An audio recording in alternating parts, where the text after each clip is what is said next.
look at particular areas of the budget. But there's a lot in it. It's a 50-page document, so if the journalists have any questions about any area of our budgetary policy, they can obviously ask them after we've kind of given an overview. But the title of our budget is Another Ireland is Possible. And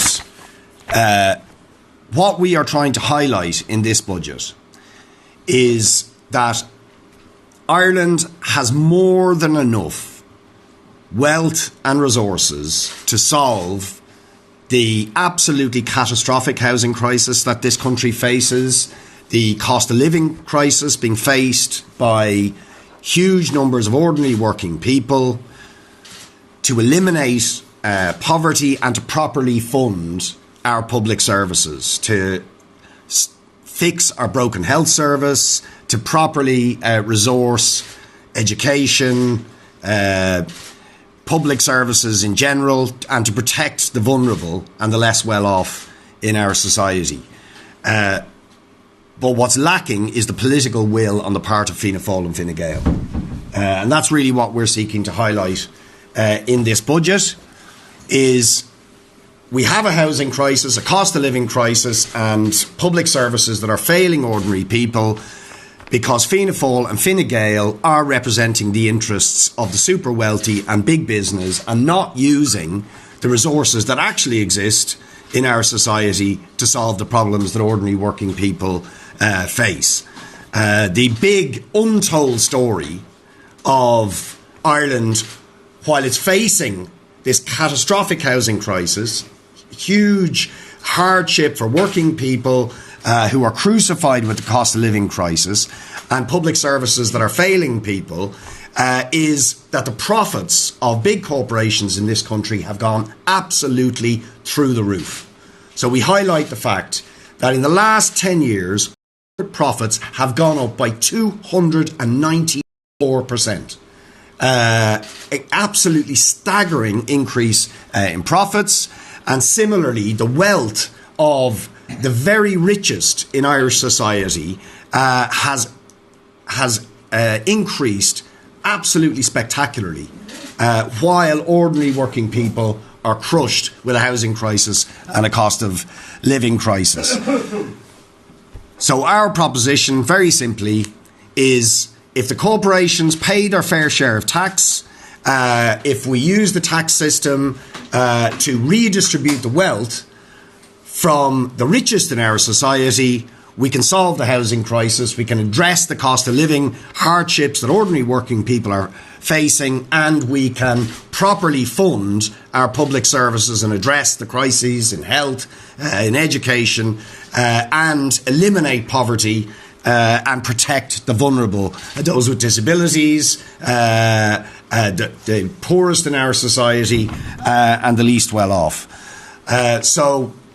And for us, the Apple tax case really is emblematic of the problem in Irish society, that the Irish government spent millions going to court in order to support a staggeringly wealthy company in its efforts to avoid paying the taxes that it owed to people in this country.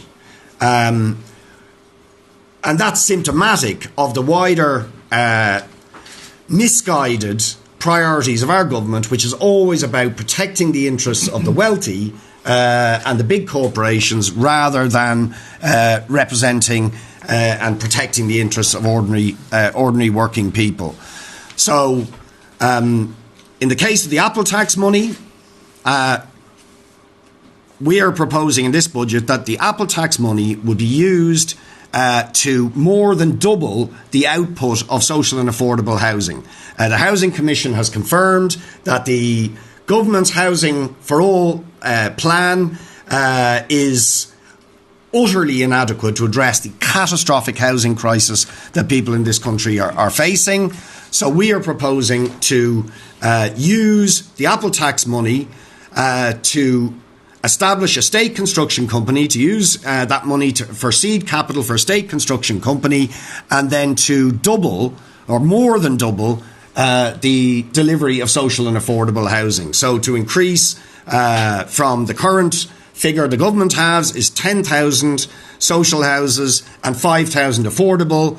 We are proposing to increase that to 25,000 social houses per year over the next 5 years, and to increase the delivery of affordable housing to 10,000 affordable houses each year for at least the next 5 years, and to use the Apple money to finance that and to develop a state construction company so we are not dependent on the private sector to deliver the housing we need in order to address the housing crisis. But beyond that, we also, and Paul and others will go into more detail, that we propose to introduce a wealth tax which could generate billions of euro in order to address the cost of living crisis faced by working people in this country, to introduce taxes on vacant property, on zone land that is being hoarded by property speculators in order to force that land into use to develop the social and affordable housing we need to address the housing crisis. We intend to use that money to make things like childcare freely available, to remove all charges and costs for childcare, for education, for the health service. And that can be done if we're willing to impose relatively modest taxes on the spectacular wealth of the very richest in Irish society. So that's the broad outline of what we're proposing, and I'll move over to Paul now to talk in a little bit more detail. Thanks a lot, Richard. I think a conundrum that many people ask themselves is how we are a country that is a very wealthy country and yet so many people struggle. How so many people are raising their kids in hotels, in emergency accommodation at the moment, how there's almost 1 million people on hospital waiting lists, how there's over 100,000 children who are waiting for essential therapies, interventions, children with additional needs, and how the vast majority of people have seen in real terms their incomes be cut over the past number of years because of inflation, which has been driven by profiteering by the big corporations. And our budget, alternative budget, aims to answer that question of why that is taking place and to put forward a radical eco-socialist alternative about how things can and should and must be very, very different. And exactly as Richard has outlined, the fundamental reason is that for 100 years, Fianna Fáil and Fine Gael have run this state not in the interests of ordinary working people, not in the interests of those who are seeking to access housing, not in the interests of those who need assistance from our medical services, who need assistance in terms of education or anything else, but instead they have run this country in the interests of the major multinational corporations, typified by Apple, run the country in the interests of the big developers who are profiting from our housing crisis, and run the country in the interests of major corporate landlords who are making an absolute killing and who have an interest in the continuation of the housing crisis. This prioritisation, which lies at the heart of the capitalist system, the system of organising our economy for profit, not for people's needs, is reflected in the taxation system that we have, and in fact in the ideology of the establishment in relation to taxation, which treats the idea of talking about taxing wealth, taxing profits, as something that is absolutely beyond the pale. You can't possibly go there, and instead the burden of taxation to finance entirely inadequate public services is placed on ordinary workers, for example, through the USC, which at the time it was introduced was supposed to be an emergency measure in response to the financial crisis.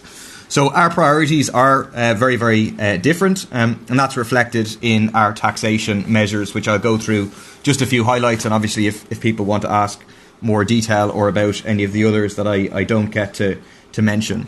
The first one to mention, and again it speaks to Ireland being a very, very wealthy country, but a very, very unequal country, is our proposal for a multi-millionaires tax, a tax on the richest 1% in our society. So 99% of the Irish population would not be impacted by this wealth tax, only the richest 1%. So to introduce a tax on assets exceeding 4.7 million euros. This is in line with the Oxfam proposal, and which would generate 8 billion euros in revenue. Secondly, as part of moving away from the unsustainable tax haven model that we have in this country, moving towards increasing the rate of corporation tax on large corporations to an effective rate of 20%. And then on the other side of the equation, actually giving workers a substantial break by abolishing the USC for all incomes under 100,000 euros.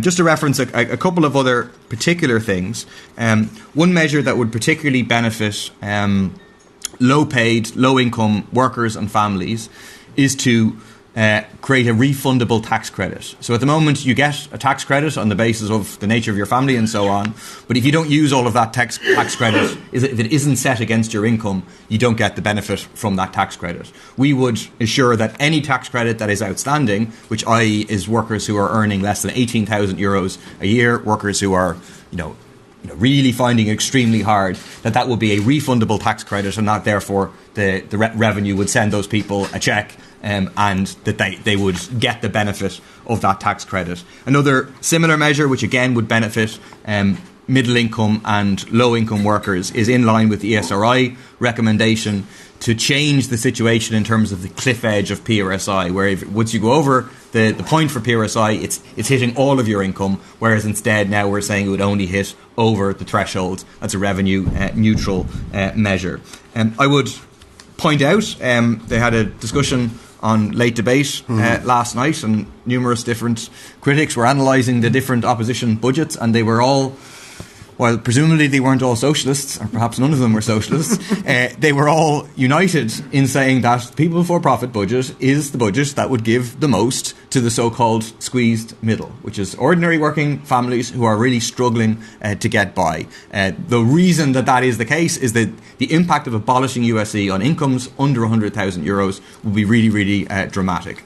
Far more dramatic than what we're going to get from the government, which is more just plasters on a gaping wound in terms of the cost of living crisis. They refuse to deal with the profiteering of the corporations, instead give people a few once-off credits that are nowhere near enough to deal with the fact that average families are facing increased bills compared to 2 or 3 years ago of about 4,000 or 5,000 euros, and then you get a few hundred euros in electricity credits. We need price controls, and we need to scrap the USC for income under 100,000 euros.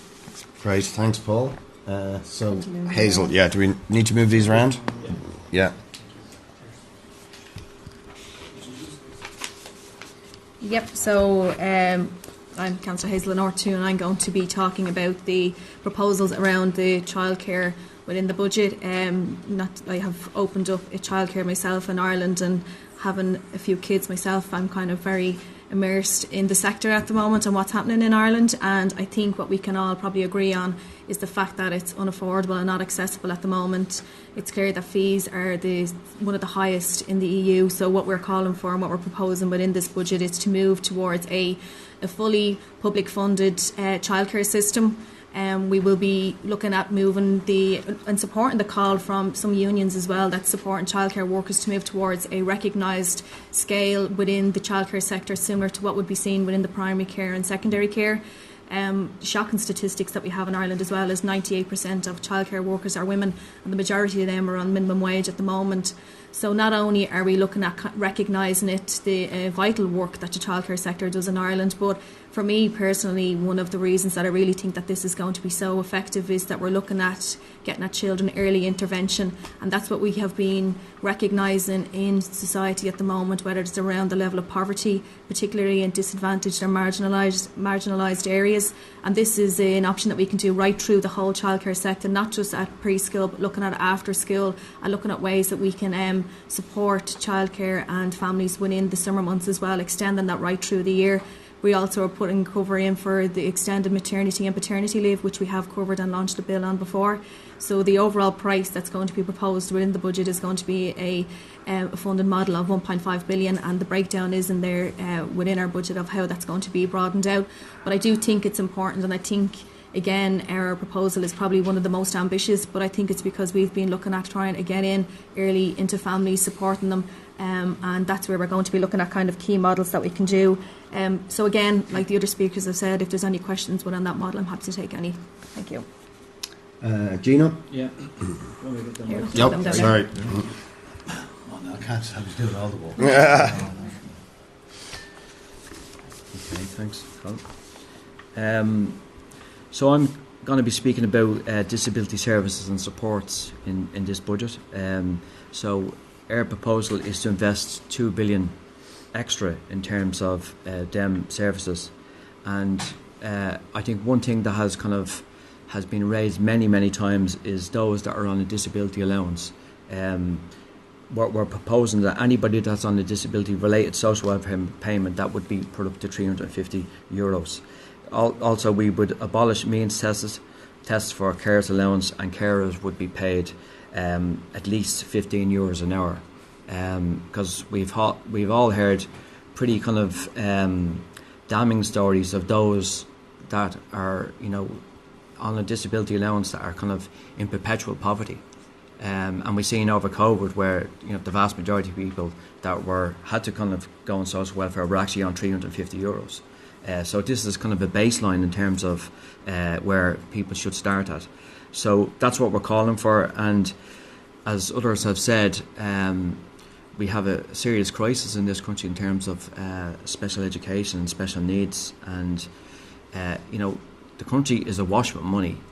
Yet, you know, those families that simply can't get elementary services, such as a school place, have been let down. So it's down to kind of bad planning and bad management, and you know, this has to be rectified, and it has to be rectified by political choice and kind of will, because I believe there's a solution to every problem, and every problem, when it needs a solution, there has to be will in terms of services that are just lacking in terms of disability needs.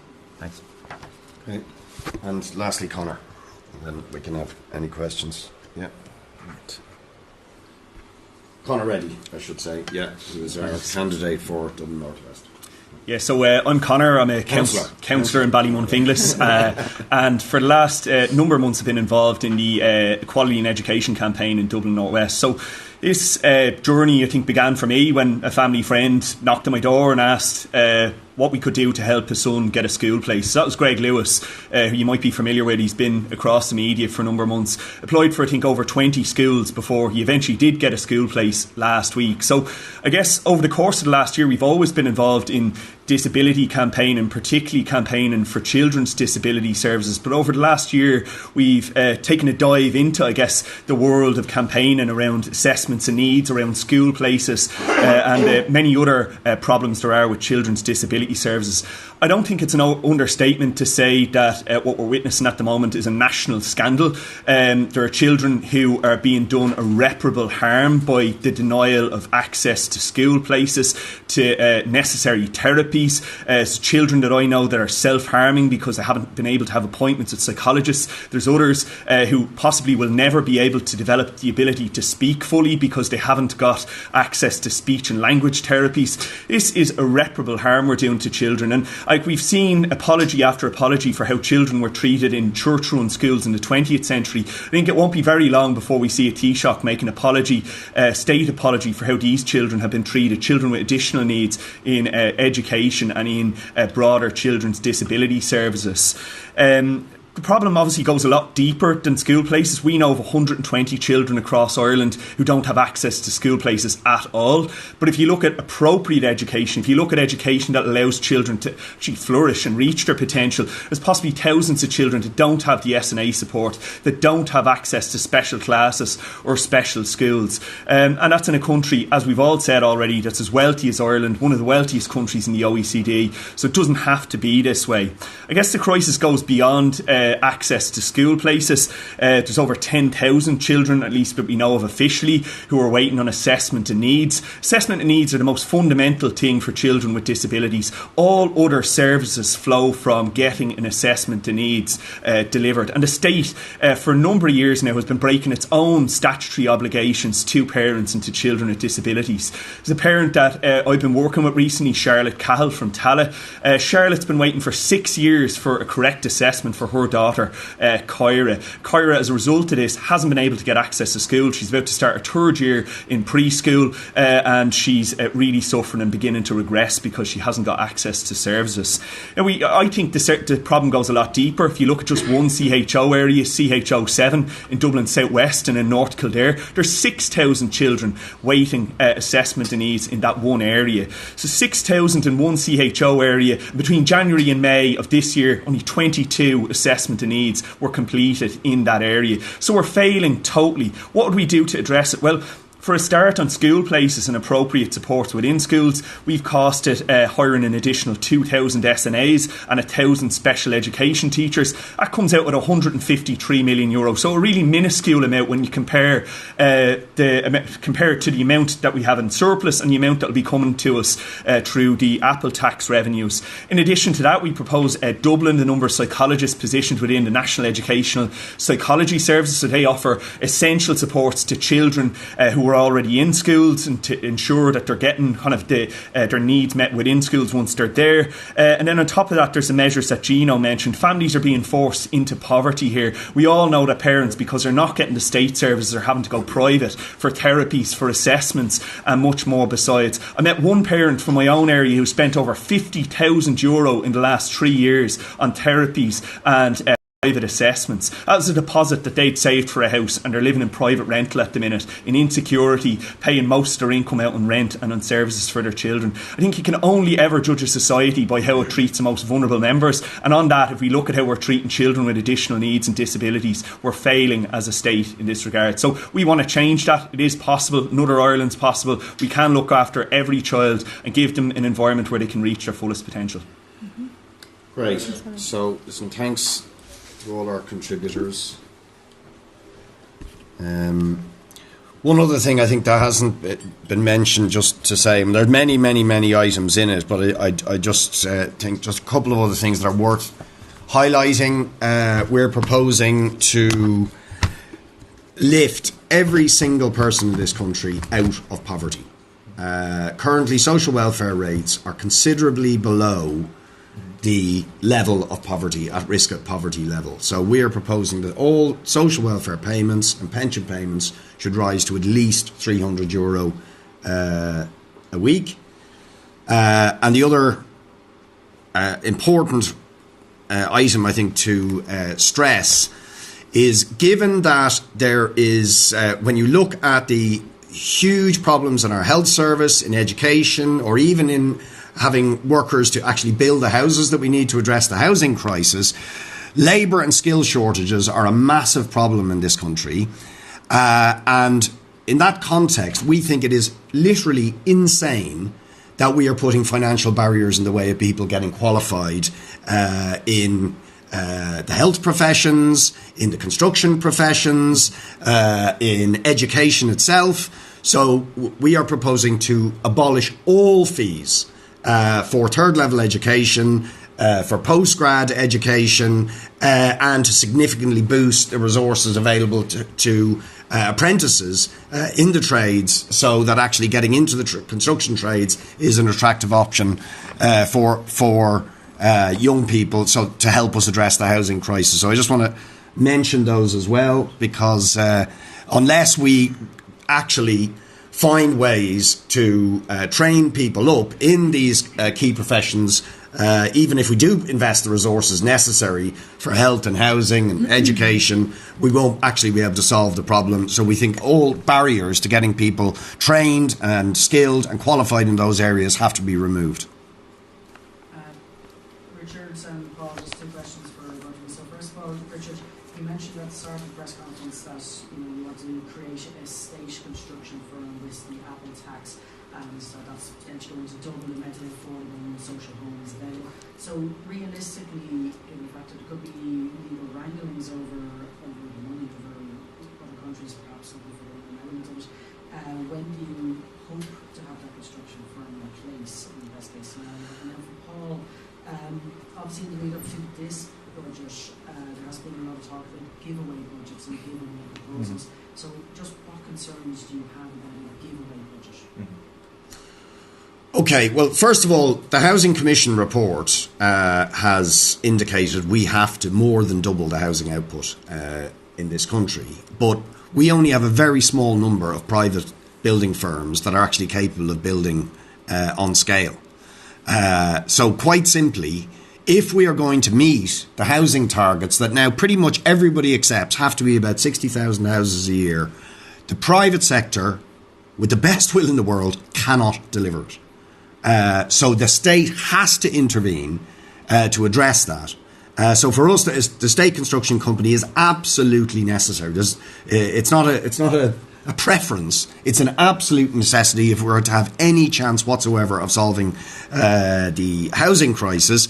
So we would seek to establish that straight away to essentially merge what's left of NAMA and the Land Development Agency, but provide extra capital resources in order for them to actually recruit people in the construction trades and professions, so that we have a construction core that is able to build social and affordable housing on the public land bank. So we would commence that immediately. There's no, by the way, just on your point about, there's no indication that there's going to be any serious claim on the Apple money. I think that was frankly a red herring that was being deployed by the government in order to justify their shameful decision to back Apple in trying to avoid that €13 billion of tax. That money is available, and we would deploy that money immediately to provide the seed capital for a state construction company, to recruit thousands of construction trades and professions into a state construction company, and then provide multi-annual funding in order to double the output of social and affordable housing over the next 5 years. Yeah, just in relation to that question of a giveaway budget. So I think... Just 1 second. Yeah. Sorry. I think it suits the government for there to be all this talk about the fact that they're going to introduce a quote-unquote giveaway budget, that ordinary people are going to get more of their own money back. That's a narrative that actually the government is quite happy to go along with. The reality is, if you look at what the government is talking about, at least according to what we know from the media, is the government is going to leave a situation stable whereby 1 in 3 families say that they have to skimp in terms of their own meals in order to make sure that their children are fed. An unprecedented number of families are reliant on food banks to survive. Huge numbers of people in a wealthy country are living in poverty, and we have shameful levels of public services in terms of healthcare, in terms of public transport, in terms of education. The government is not going to touch any of those things. And in reality, like, the norm and kind of the accepted space of where budgets are debated is like there's tinkering around small parts around the edges. But the fundamental, what is like broadly accepted by the political establishment, is that like every year we have massive giveaway budgets for the super wealthy in this country. We have huge levels of tax breaks. You have pitiful levels of tax being paid by the major corporations. You have tax breaks for landlords. You have a whole tax structure to enable those biggest landlords in the country to pay almost no tax. So every year we have giveaway budgets for super wealthy, and ordinary people continue to struggle. So our budget proposal is a very different sort of budget proposal. I wouldn't say it is a giveaway budget, but I would say it is a transformative budget. It's attempting to say that we have all this wealth in our society, and it makes sense to invest it to try and deal with the underlying social crises that we have, and moving away from the failed model of the market to deliver housing, to deliver childcare, to deliver all the basic services that are failing for people, and instead saying we need to invest. And that makes sense from a financial point of view in terms of the state investing in housing and so on, and it makes sense from the point of view of the vast majority of people.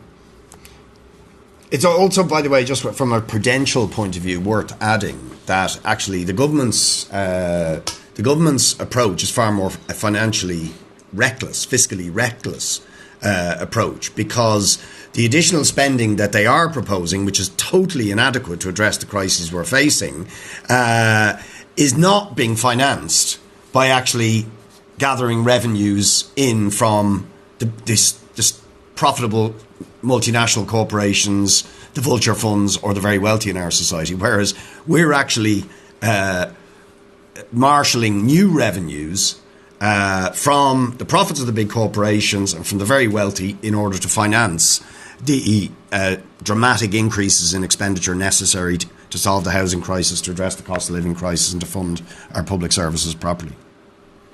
I have a question for Paul, because Paul was the one that went through the details about the millionaire's tax. It's very striking that I think it's one of the very few figures that's in the document that doesn't have a PQ to back it up, because obviously you're basing it on the report from Oxfam. But just a couple of observations on it. First of all, if a lot of that wealth is in financial assets, then doesn't that wealth just end up being offshore and just transferred to another jurisdiction so that it goes out of the reach of your government, were you to be the government that was trying to levy it? There was a second point that I can't think of. The first one, I think is the second one. Sure. I mean, we had a very good discussion with Michael McCarthy from Oxfam at our a couple of weeks ago, and we went through this in some detail. And this is a shift. I mean, you as an avid reader of our budget documents would know that we've had a millionaire's tax in our budget statements probably for as long as we've had them. We previously did have a different model, which was slightly different than the Oxfam model, and we've moved to adopting the Oxfam model because we're persuaded by both their calculations and the kind of political rationale in terms of this is literally the top 1% of the population, whereas previously our millionaire's tax would have probably hit the top 4.5% of the richest 4.5% of the population. The point Michael would have made, which I think is correct, and that a left government would have to reckon with, is that these will have to be married to other measures. A left government introducing a radical budget like this would have to deal with the possibility of capital flight. What needs to be introduced in response to that is the idea of capital controls, not to say that we just allow the wealthy to take all their money offshore. I mean, this is something that happened when Syriza came to power in Greece. The money kind of flooded out of the country, and Syriza effectively stood by and did nothing to stop that. That was a mistake. So we think a left government would need to do that. And the other measure is that, really a left government, and obviously the Irish government as it currently stands does the opposite on the world stage. The Irish government as it stands tries to cut across tax cooperation between countries. They pointed to, in terms of corporation tax, there needs to be a multilateral process, and they pointed to the OECD BEPS process. Now the Irish government is actively obstructing the idea of a UN process in terms of corporation tax. But similarly in terms of the question of wealth tax, there has been a process over the past 30 years, 40 years, of a decline in terms of levels of taxation, effective taxation in terms of corporate tax, also in terms of wealth tax, that is linked to these massive global flows of capital, the fact that they can go anywhere around the world and so on. A left government would argue for wealth taxes globally to try and stop that race to the bottom, and instead try and have a race to the top in terms of the revenue that we can collect from these people, but then also the public services that we can provide. The other related question, and thanks for giving me a second to remember it again, was that you're excluding primary family homes from the wealth, and it's understandable to a point because it's the family home, but isn't the truth that an awful lot of the wealth of the wealthiest is tied up in the immense value of the property that they're sitting on? And do you still think that it's morally just to not tax a family home just because it's a particularly located home or particularly furnished home that is of higher value than others? But just factually, that isn't the case. That a very large proportion of the wealth that exists and is held by the multimillionaires in this country is held in terms of their private family home. You know what I mean? If you think of a billionaire and they live in a very, very, very nice house, they have €1 billion in wealth, maybe 5 million of that is in their home. So don't know what percentage of that is, but it's like 99% point something is in wealth other than their family home. So, for your average person, it is true that basically all of their wealth, their kind of notional wealth exists in terms of their family home minus the mortgage that they presumably owe on it. But actually, as you move up the wealth deciles and ultimately top 1%, quite a small percentage is in the family home. So the benefit, you lose very little in terms of tax revenue because you're still hitting the vast majority of the wealth of the 1%. And what you gain is clarity to people to say, we're against taxes on the family home. We don't consider that really to be a tax on wealth, and we're still for, and we included in this budget, an abolition of the local property tax, which is such a tax on the family home.